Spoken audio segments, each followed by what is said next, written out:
hype about living the dream? It's time for truth. This is the place for tools, power, and real talk so you can create the life you dream and deserve. Your ultimate life. Subscribe, share, create. You have infinite power. Hello, welcome to Your Ultimate Life, the podcast dedicated to only one thing, and that's helping you create the life you want. Life of purpose, prosperity, and joy. And, you define your ultimate life the way you want, and I say that every episode nearly. But I wonder if you do it. Have you taken time to define what that life looks like? And it's super easy to just say, I want more money, I want freedom, I don't want anybody to have any call in my time, I want help. I want a good relationship. I want to be in love. I want to be happy. And to say that sort of thing. And there's nothing wrong with those sentiments, but I can promise you they won't do very much to change the situation you're in. And that's sad because you deserve to have the ultimate life. Like, why would you settle for something less? If you knew, I want you to think about this for a sec. If you knew that you could have exactly the life you dream, if you did some things, would you go do them? Of course you would. And I'm not talking about jumping off a cliff or injuring someone or whatever. If you knew that you had the controls to create that life, and I use the words purpose, prosperity, and joy, but I want you to substitute your own, words. Often people use freedom or money or time or happy, those kinds of things. If you knew you could have it, would you go get it? And you say, well, duh, that's a stupid question, Kellan. Okay, I'm not going to argue with you. It seems like that. But here's the truth. You can have it. And yet most people won't go get it. What is in the way? Well, in the way is our belief. You don't believe you can have it. You believe that it is not possible, that somehow it's not available to you, maybe to somebody somewhere. It's not available to you. So foundationally, that's the key question. How do you change that belief? Now, I'm not going to talk about that today. That's not today's episode. Today is episode 3 in the work that we're doing, a 7-episode series on how to build a business. And the reason that I did that little preamble and then said I'm not going to talk about it is changing beliefs is necessary and powerful, but that's another series. And it's key. The best thing that I can do is to refer you to 2 books. One is called The Book of Context. The Book of Context. And you've all heard about, taking things out of context and how it messes up the meaning of stuff. As I record this, the presidential election in the United States is a few days old, and I live in Canada. But Joy and I are both U.S. citizens as well as Canadian, and so we pay attention. A lot of acrimony, a lot of negative stuff spoken in the weeks and even months prior to that election, a lot of finger pointing and blame after the election, a lot of acrimony. That kind of negative emotion makes it feel impossible to change your beliefs because you believe them so strongly. You believe them so strongly that you can't consider or conceive about how to change them. Well, if you knew that a belief wasn't serving you, that it was getting in the way of your success and happiness, would it be worth the effort to change it? That's so important. And I use this funny background today because today, the 3rd episode of the business one is Find Your Value Proposition. This is another thing where belief plays such a pivotal role. Because I talk to people all the time, and one of the things they say is, I don't have a value proposition. I'm not that important. I don't have that much to offer. There's nothing that interesting about me. Nothing. And they continue with this sort of thought that there's nothing that exciting about them. And so they don't have a value proposition. And that belief leads them to, I couldn't create something valuable. I have to settle for where I am, et cetera, et cetera. Now, you don't have to build a business to live your ultimate life. You can have a job and choose to be completely satisfied with that job. Focus all your time, attention, and love on those yourself and on those you care for, and add good to the world in every way you can.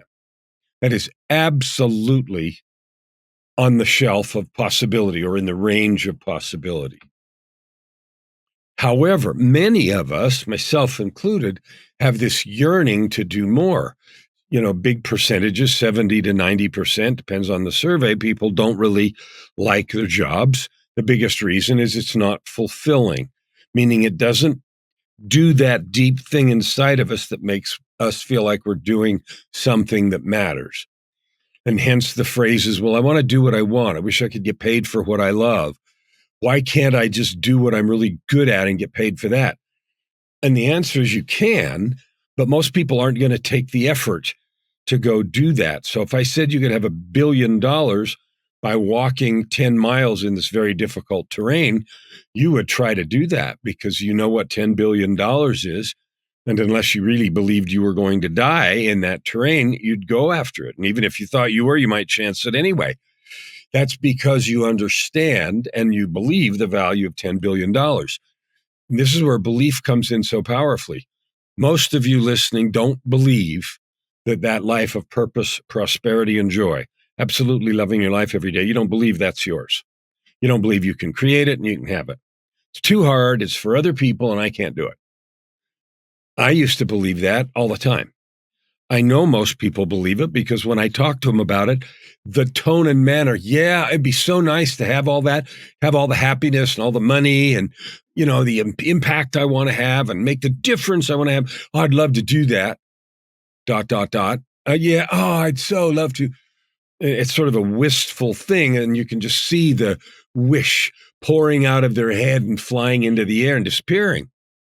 But they're not actually willing to do the work that's required because your ultimate life doesn't come in an Amazon box. It doesn't come because somebody gives it to you. All you have to do is look at all the people who think money solves problems and look at lottery winners. They get $1 million or 10 million or 100 million. Wasn't there a lottery not too long ago that was nearly $1 billion or something? I don't know, but a bunch. 100 million anyway, I know I've seen. And when they get it, either as a lump or these huge payments, it's all gone, usually within 2 to 5 years, and they're worse off, and they're broken, and they're miserable. So just a big inheritance happens the same thing. Trust fund babies, same thing. Now that's a broad brush, and I understand there are exceptions, but 90+% of people fall in that box. And you might say to yourself, yeah, but I'd be different. If I go on the lottery or I've inherited $10 million from a relative or whatever, I'd be different. Nonsense. If you don't have the courage and will to create your ultimate life now, you won't know what to do if it was handed to you on a silver platter. You can get pissed at me for saying that, but I see it all the time. And statistics bear that out. So instead of arguing about that and wasting time there, let's talk about what to do about it.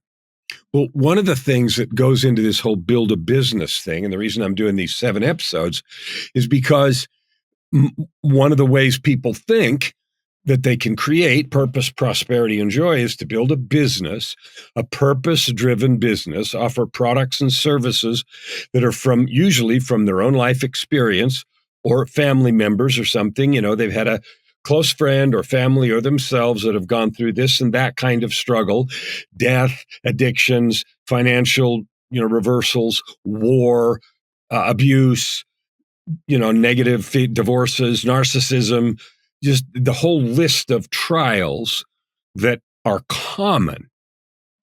And then they have been resilient enough to get the help, have courage, stand up again when knocked down, and just move through it.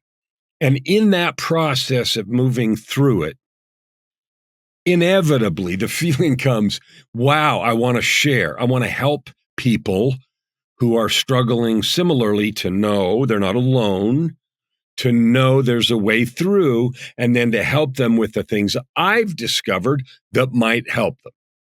That is universal. I hear it over and over again. Every single guest I have on this show, every guest I have on LA Talk Radio, and nearly everyone that I talk to who's not a guest has a story that sounds a lot like that. The words are different.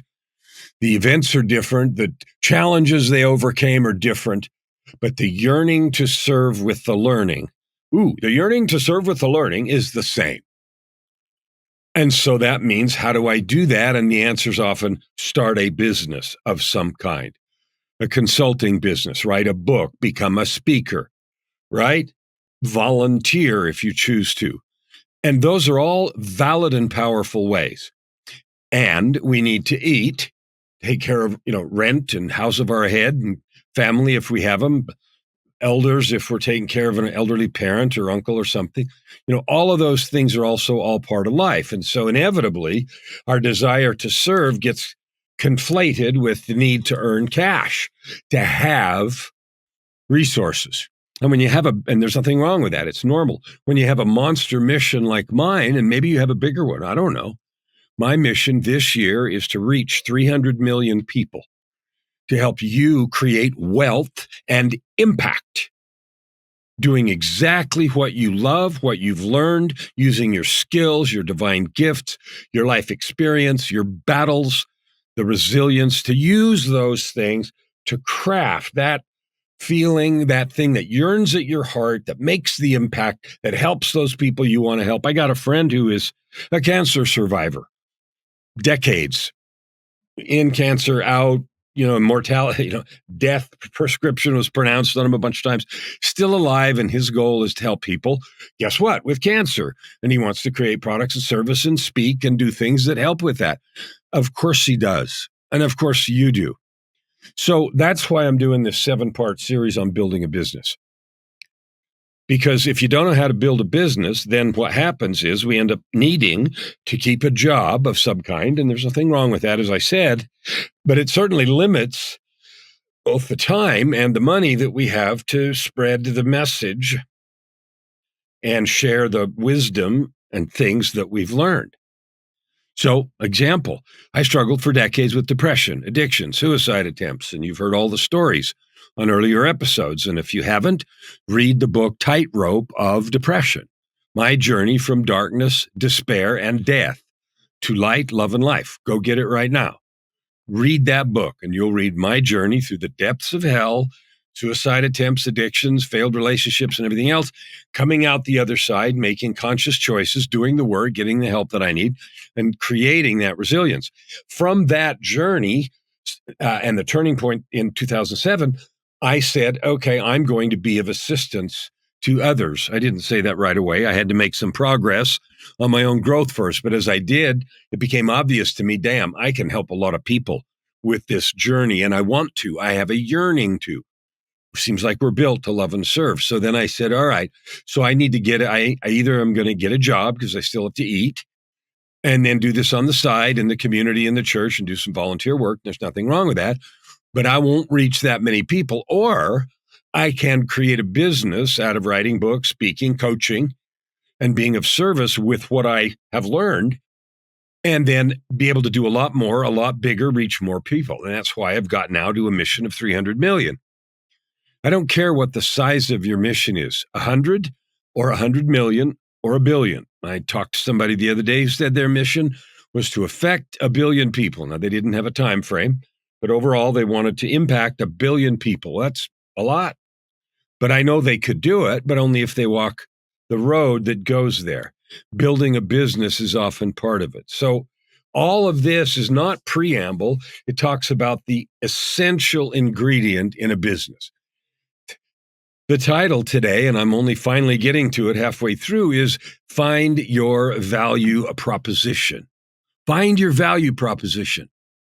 Now, yesterday or last episode was developing a growth mindset because, again, and if you haven't listened to that, do, one of the things that keeps people, me, you, all of us, from creating that business and serving the people we could, making the impact and income that's available to you, is we don't believe in ourselves. We have a fixed mindset. This is all I'm able to do. Developing a growth mindset recognizes the truth of your infinite capability, but that it doesn't come in a box. You got to do some work. So that was developing a growth mindset. Now, I mentioned 2 books, and I mentioned one of them, the book of Context, about changing our deep beliefs, which is necessary both to develop a growth mindset and find your value proposition. The other book is called Living with Purpose and Power. And of course, the word purpose is a clue that that's a key, essential part of creating the life of purpose, prosperity, and joy. So here we are. We have a desire to create a business. It is to be a business not selling widgets, but based on our life experience, based on the resilience and skills that we've developed, overcoming our own challenges, or being part of, as a friend or family member or lover or partner of someone who had massive challenges, and we were an integral part. And so we saw this thing, and then we're struck with this urge to help. Got a client right now that helps people start nonprofits. He's driven by the mission to help people who have nonprofit visions and desires to share and better the world. So that's his mission. There's all kinds of things you can have. So this episode today is specifically after you've done those things, you're working on your mindset, your growth mindset. Then you say, I need to know what I have to sell that's valuable. We have the yearning. We know we have a bunch of experience that says, I could help people with that. And you're right. But we don't really know how to language it. We don't know how to describe it. And then we're struck with the fear of not good enough and nobody would listen. And that book's already been written and those products are in abundance. What difference will mine make? I don't know how to market, et cetera, et cetera. I hate selling, all of that crap that has to be overcome if you're going to have your unique person, your unique personhood, your unique developmental story. If you're going to do good with that, you got to sell it. You got to sell it and sell it like crazy from a place of love and service, not from a place of greed and fear, or you're dead before you start. So here is the truth about your value proposition. You have one. You have something unique and powerful that is yours and yours alone, that comes from your unique personhood, your DNA, your spiritual DNA, the life experiences that you have had, the gifts that you were blessed with when you came here, and the skills that you've learned along the way. Maybe you went to college and became an accountant, or a trade school and became a mechanic. Maybe you're an artist or a, symphony conductor. It doesn't matter. You have learned a set of skills. You have sold them in the marketplace to make money. Wouldn't it be nice to take those skills and amplify their value so you could get paid a lot more and do a lot more good in the world than taking that skill and being a cog in someone else's business? So let's start there. You have a set of skills. Do you have a list of all the skills that you have developed that you have maybe sold in the marketplace so that you could? That's your starting point. The second ingredient that most people don't tap into and is essential in amping the value of your skill is your natural gifts. Maybe you're a good listener. Maybe you're just very empathetic. Maybe you can understand people better than others. Maybe you get insights quickly. Maybe you're a gigantic big picture thinker and you see connections and things quickly. Maybe you're a little picture thinker and you love being down in the weeds and you can ferret out that bank statement to the last penny if you're doing reconciliations. Or maybe you can see the problem and just get right down there and fix it. Okay? So you have a set of gifts. We tend to downplay those because it's stuff that's easy for us. Comes naturally, so we ignore them or we think they're not valuable. Can you imagine the benefit of taking the skills that you've learned and combining it, amplifying it, augmenting it with the natural gifts you have? Think about that. An obvious example is a therapist goes to school X years, gets certificates and degrees, and they are skilled. They've learned the skill of using therapeutic methods to help someone. Maybe one of their natural gifts and it might be this because maybe that's why they became a therapist, is they listen well. And not only do they listen well, but they make someone feel safe in speaking. They make someone plumb the depths of their honesty and talk about stuff deep and powerfully. Maybe that's a natural gift they have. Now, if they're a therapist and just go by the book, they're going to have a certain amount of value. If they combine that intentionally with the skill they have of deep insight, powerful listening, and the ability to read between the lines, their value and skill as a therapist just went up by 10. And so a therapist who charges in Canada, I think it's $190 for an hour session or something like that, or kind of the standard rates. I might be wrong, but I think it's something like that. It would be worth 5 times that, $1,000 an hour, if you were able to combine your deep listening and then serve from that point of view. Now, you might need to change the approach to business, because if you just say I'm a therapist, then everybody's going to expect you to be at that rate. If you reimagine that and you become a facilitator or a coach using the skills of therapy that you've learned, your deep listening, natural gifts that you hone and develop, maybe you have a natural gift of love too, like you really care about people. And those might have been the reasons you studied therapy to start with, or it might have been a dysfunctional family, or it might have been a lot of reasons. But if you combine those, you can see how quickly the value proposition of your skills doubles, triples, quadruples.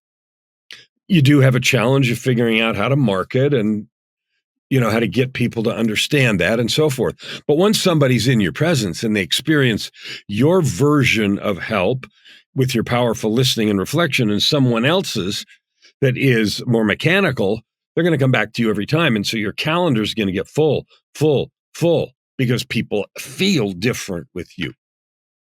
And that will allow you to raise your rates. It may allow you to decide you're going to become something else, something more. I know a lot of therapists that then become coaches because they've developed the therapy skills and tools, and they know they can do more good, serve more powerfully as a coach. So that's sometimes a transition, and it allows you to charge whatever you want. The third element that you have is you have your life experience. I mentioned that I know some therapists that have become that because their family was dysfunctional. They saw divorces or addictions or alcoholism or something in their own families, and it drove them to a place of yearning to solve and then to serve. Solve their own problems because of the scars left on them, because of their experiences. And instead of being beat down and blown up and just operating from a place of mediocrity and brokenness, they elected to get through it, be resilient, to study and be of service. Okay, that set of life experiences even further amplifies. So what I know from my own experience is my journey through the valley of death and addictions and rehab and failed relationships and everything has given me that set of experiences, has given me patience, insight, energy, encouragement, and the ability to encourage others that I would never have been able to get any other way, except through the swamps that I've walked. You undoubtedly have that same skill. So let's go back to our therapist who had a dysfunctional family. They learned the skill of therapy. Maybe they have the gift of deep listening and empathy. The dysfunctional stuff, whatever it was that happened to them, give them a perspective and patience and insight into the human condition that no amount of teaching, no amount of education would give them. And their ability to listen doesn't do that either. So when you combine the three things, your skills, your gifts, and your life experience, if you'll do the work, you can find an offering that will be both the most fulfilling for you. You'll love every day. You'll love your people. You'll love what you do. You'll get paid really handsomely, and you'll have the opportunity to make a massive impact in the world. That's exactly what has happened to me. That is the path that I have walked. I'm not a therapist. I had a career in energy and executive stuff. A lot of success there, but I had a broken life, struggled with depression. I have many natural gifts, like you do. I don't have any more than you, maybe less. But I have combined my life experience, my skills, and my gifts into a offering as a coach, as an alchemist, to do magic, combine science and magic to make people's impossible dreams come true. And that's true. And I do it, and my clients love it. And I have more fun than I ever did in my whole life in doing this. And I live that ultimate life. So I know it's possible for you. That is today is about finding your value proposition. And there's one last piece that I want to talk about that's critical. So if you go through that work and do the triple helix work, skills, gifts, and life experience, you find what I call your MEO, most effective offering. The last piece when you're looking for your value proposition is how are you going to dimensionalize this? And dimensionalize just means make it into a thing that somebody can understand and see and buy. Like you're already going to be a powerful person. So just meeting someone casually or randomly and listening to them, they're going to get a sense and taste of your presence, your power, your love, your capability. They're going to feel that. But that isn't conducive to building a business.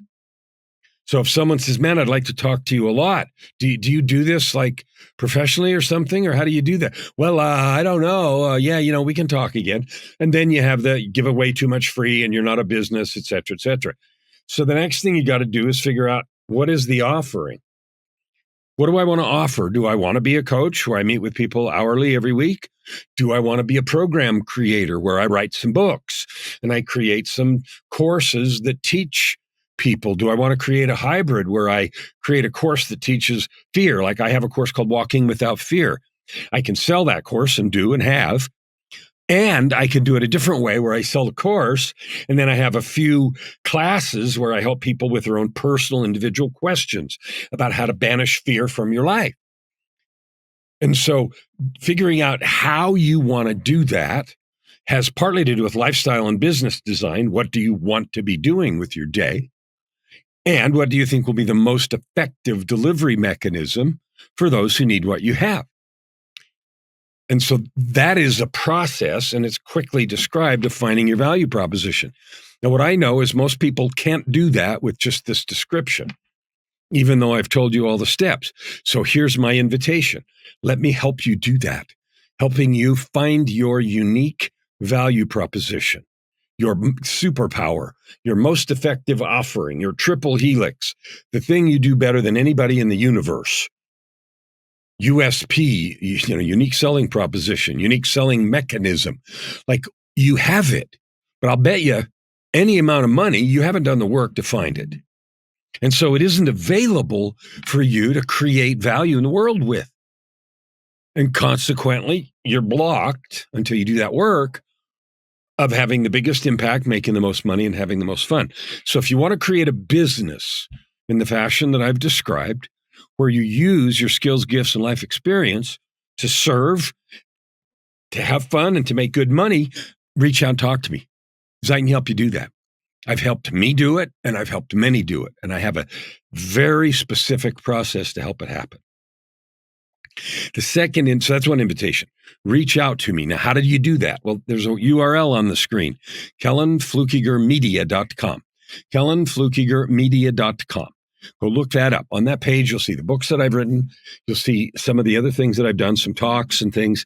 There's also a way to get a hold of me, an email there where you can reach out and we can start the dialogue about what you really want to do. What is your value proposition?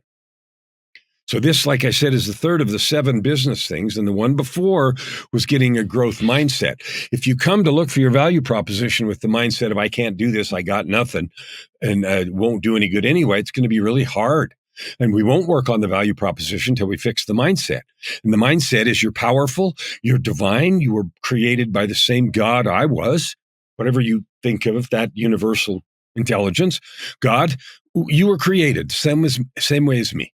You have all the power, the same power as me. You have the skills, same skills as me. Well, we have different skills. We learn different things. But you have your own unique set of gifts, and you certainly have your unique life experience. So you have a uniqueness about you that is valuable and needs to be offered to the world. So if you want to create this life where you control your schedule, you control your bank account, you control your everything about it, and you get to feel fueled by a purpose that you know is valuable. You get to create a business out of it and make however much money you want. There's no limit to that. There's an infinite amount of money. And have all the joy you can stand. That's why I use the words purpose, prosperity, and joy. I live that. I have it. I'm offering you the help you need to get that done. KellanFluckigerMedia.com. Please go there. Let's have a conversation. Let's explore the possibilities, because I know you have them. I know you have them. You have a divine heritage. Therefore, your capability is divine. You have heavenly DNA in you, and that means your possibilities are infinite. I don't care how many times you've been beat down or failed or jumped up and down on, or where you are right now.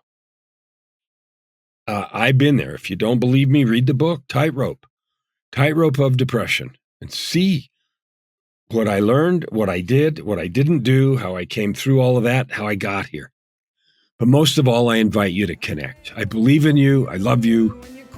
I want you to create the business you want, and your possibilities are infinite. And I'd love to help you on the road to creating your ultimate life. Never hold back and you'll never ask why. Open your heart and this time around. Right here, right now. Your opportunity for massive growth is right in front of you. Every episode gives you practical tips and practices that will change everything. If you want to know more, go to KellanFluckigerMedia.com. If you want more free tools, go here, YourUltimateLife.ca.